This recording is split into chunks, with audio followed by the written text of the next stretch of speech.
Mengapa kita terus berada dalam siklus orang miskin? Apa yang menghalangi kita untuk menjadi kaya? Apa yang harus kita lakukan untuk menjadi kaya?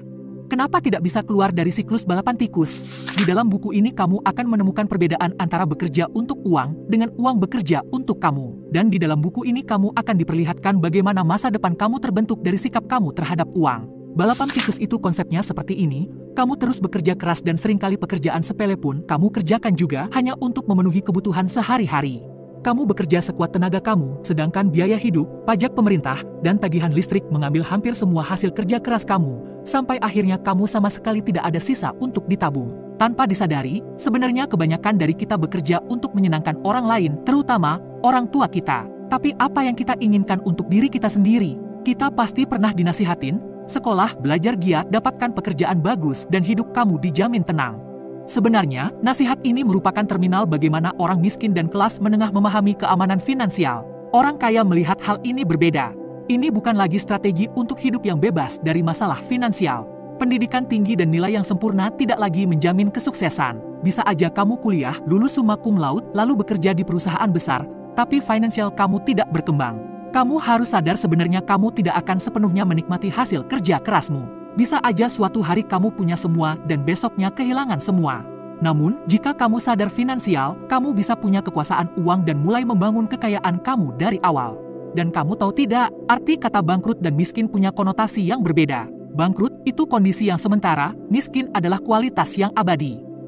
Rasa takut dan keserakahan mendorong kita untuk membuat keputusan yang tidak rasional. Banyak orang hidup dalam rasa takut terus-menerus tentang kondisi keuangan mereka. Mereka takut untuk membayar tagihan, takut dipecat, atau takut tidak memiliki cukup uang. Kecemasan yang akan memaksa mereka untuk melakukan semua itu lagi bulan depan. Jujur aja, banyak dari kita takut tidak memenuhi harapan orang lain, baik itu keluarga atau masyarakat. Setelah rasa takut, ada keserakahan. Begitu mereka ditawari pinjaman yang cukup tinggi, sebagian besar tidak dapat menolak dengan semua hal yang dapat mereka beli dengan uang itu.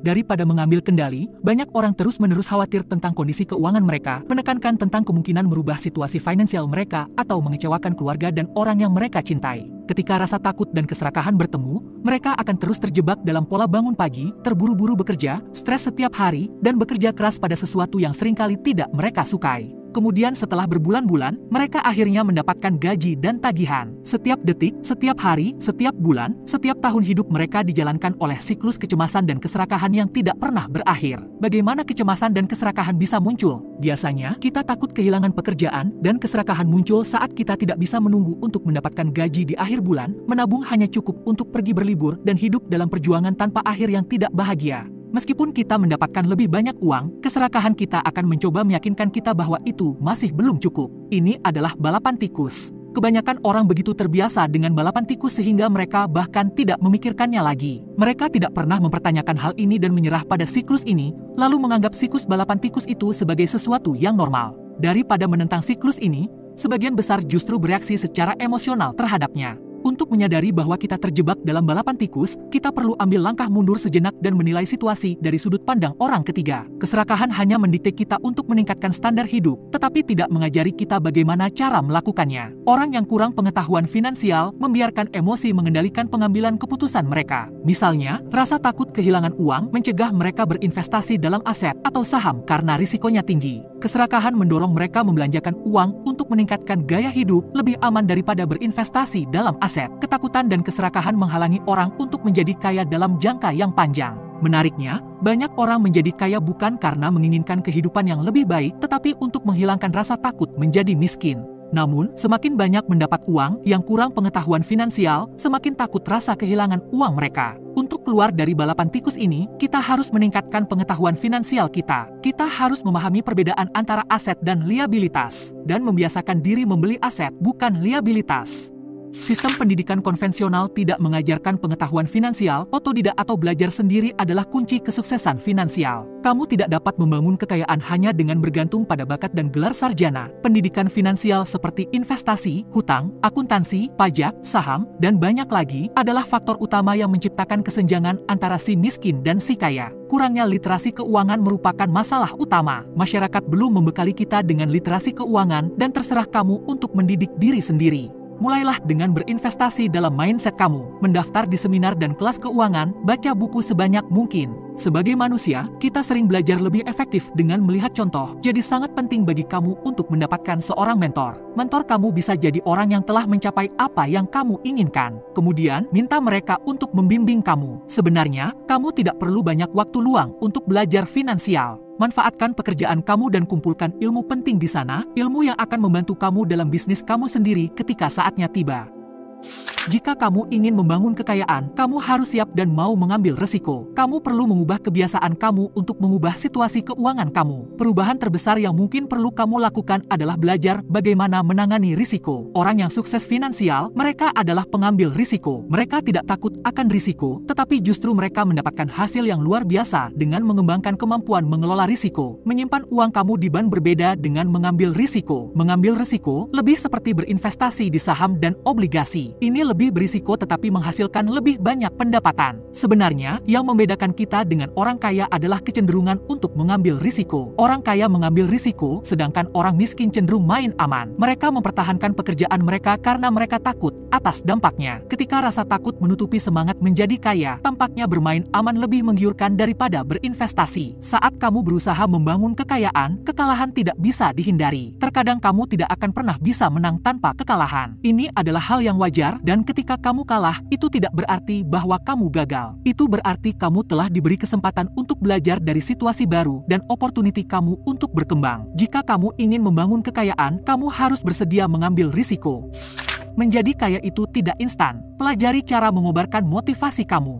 Membangun kekayaan adalah jalan yang panjang dan sulit. Saat kamu menghadapi rintangan, mudah untuk kehilangan motivasi. Misalnya, harga saham yang kamu investasikan mungkin akan turun. Kamu harus tetap berkomitmen dan termotivasi selama masa-masa sulit. Salah satu cara untuk menjaga motivasi kamu adalah dengan membuat daftar goals sebagai referensi. Seperti, aku ingin bebas dari hutang selama 3 tahun, dan aku tidak ingin berakhir seperti orang tuaku. Goals ini akan membuat kamu tetap termotivasi dalam menghadapi kesulitan. Tetap termotivasi dengan membaca tentang kehidupan orang kaya seperti Warren Buffett, Bill Gates, atau Mark Zuckerberg. Kisah mereka tentang mengatasi tantangan dan kesulitan akan membuat kamu tetap terinspirasi. Aset didefinisikan sebagai sesuatu yang menghasilkan lebih banyak uang untuk kamu, sementara liabilitas, di sisi lain, membebani kamu dengan uang. Pembeda si kaya dari si miskin adalah aset. Aset adalah sesuatu yang menghasilkan uang, sedangkan liabilitas adalah sesuatu yang kamu bayar. Contoh aset adalah obligasi, reksadana, bisnis, saham, dan hal lain. Berinvestasi dalam aset membuat uang kamu bekerja untuk kamu dengan menghasilkan pendapatan secara pasif. Hasil pendapatan dari aset bisa kamu investasikan kembali ke dalam aset baru sehingga menghasilkan compound efek. Sayangnya, kebanyakan orang menganggap liabilitas sebagai aset. Banyak yang suka membeli rumah, mengira itu adalah aset. Padahal itu sebenarnya salah satu kewajiban yang paling banyak memakan uang. Selama rumah kamu yang memiliki pajak properti yang tinggi dan tidak digunakan sebagai properti bisnis, rumah itu tidak akan menghasilkan pendapatan. Pengetahuan yang baik tentang cara membuat aset yang menguntungkan dan berinvestasi dalam aset akan membuat kamu kaya dan membawa kamu keluar dari siklus balapan tikus. Profesi kamu tidak menciptakan kekayaan, tapi bisnis kamu.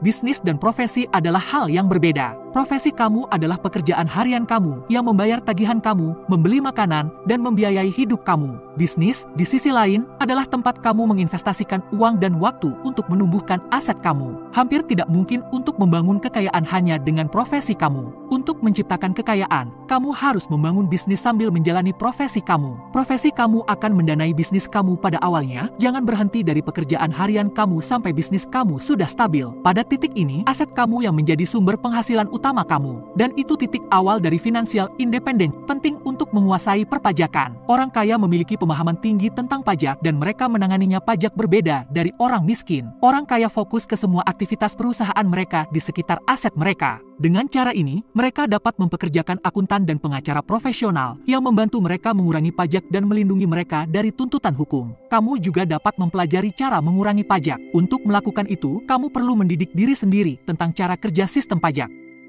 Hindari hal-hal yang menyebabkan kehancuran finansial, meskipun kamu sudah sukses secara finansial. Begitu orang sudah paham finansial, mereka mungkin masih menghadapi hambatan untuk menjadi mandiri secara finansial. Ada 5 sebab utama mengapa orang yang menguasai literasi keuangan masih belum bisa mengembangkan aset yang melimpah. Sebab ini adalah takut, sinisme, kemalasan, kebiasaan buruk, kesombongan.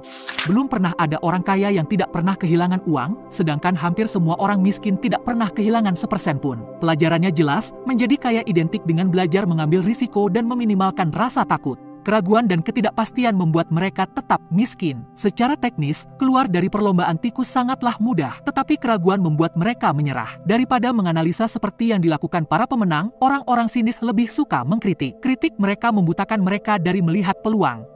Jangan salah, menyibukkan diri adalah bentuk kemalasan yang paling umum. Menyibukkan diri dengan berbagai aktivitas dan tugas adalah cara untuk menghindari ketakutan kita. Jauh di lubuk hati, kita semua sadar kalau kita malas. Itu sebabnya kita sering kesal jika seseorang mengingatkan kita tentang fakta kalau kita malas. Terlalu sibuk untuk memenuhi keinginan kita dan keluarga, tapi malas mengembangkan aset. Pendidikan adalah salah satu faktor yang menentukan kesuksesan, tapi kebiasaan juga mendukung kesuksesan. Orang kaya selalu mengembangkan diri mereka sendiri. Mereka berinvestasi pada diri mereka sendiri terlebih dahulu. Mulailah membangun kebiasaan yang membawa kamu ke goals kamu. Bangun kebiasaan baik, baca buku setiap hari, dan berolahraga setiap hari untuk memperkuat kesehatan fisik kamu. Orang sombong sering kehilangan uang karena ketidaktahuannya. Jika kamu ingin sukses, kamu harus menjadikan kerendahan hati sebagai prioritas. Jika kamu rendah hati, kamu dapat mempelajari sesuatu dari setiap situasi yang kamu temui.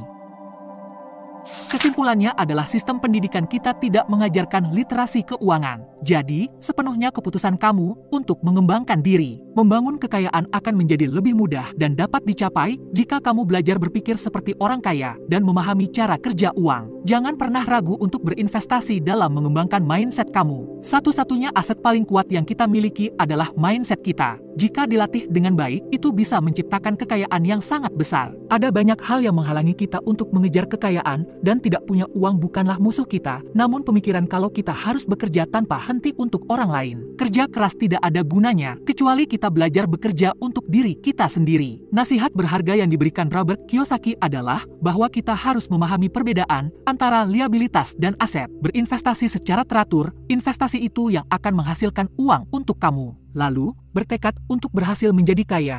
Kita perlu mengingat bahwa ketakutan, sinisme, kemalasan, kesombongan, dan kebiasaan buruk tidak akan membawa kita kemana-mana bahkan jika kita sudah belajar mengalokasikan uang kita dengan baik.